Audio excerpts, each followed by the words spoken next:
C'est pas du Tikkun HaKlali qu'il faut parler. Il faut parler de Rabbeinu. Après, on parle du Tikkun HaKlali. Mais il faut parler de Rabbeinu. Il faut dire au monde qui c'est Rabbeinu. C'est de Rabbeinu qu'il faut parler. Parce que le Tikkun HaKlali, c'est le Tikkun HaKlali. Mais Rabbeinu, c'est lui qui fait marcher le Tikkun HaKlali. C'est de Rabbeinu qu'il faut parler. Et les rabbanim, ils doivent parler. Ils doivent dire ceux qui veulent une réparation, le seul qui peut réparer le monde, c'est Rabbi Nachman. Il faut qu'ils disent ça. Pas de dire que parler du Tikkun HaKlali. Il faut parler du tzaddik. C'est ça le principal.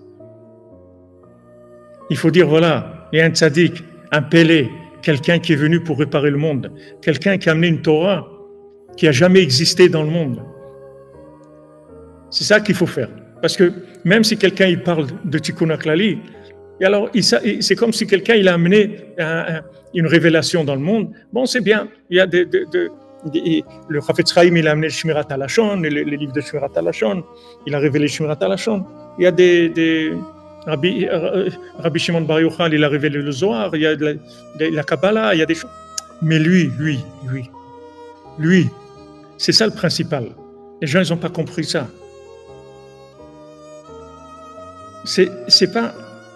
C'est pas que Rabbi Nachman il a laissé une réparation qui s'appelle le Tikkun HaKlali.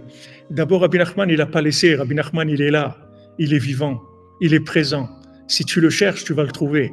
Maintenant, des gens qui sont des influenceurs dans le Ham Israël, il faut qu'ils disent aux gens clair que c'est lui le maître de la génération, qu'il a toute la possibilité de réparer le monde et que c'est lui qui va réparer le monde et personne d'autre. C'est ça qu'il faut qu'ils disent. Il faut dire ça au monde. Il faut pas. C'est dommage de laisser les gens dans l'ignorance de ça, parce que si les gens ils savaient ça, ils changeraient leur vie complètement. Leur vie a changé, tous leurs problèmes seraient résolus. Tous leurs problèmes.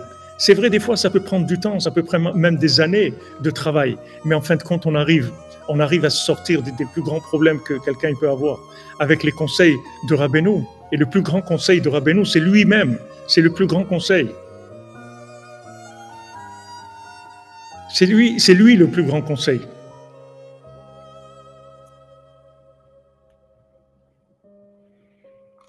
C'est ça que les gens doivent dire.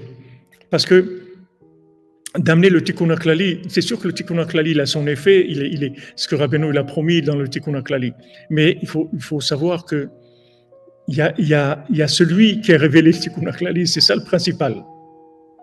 Et lui, il est beaucoup plus grand que le Tikkun HaKlali.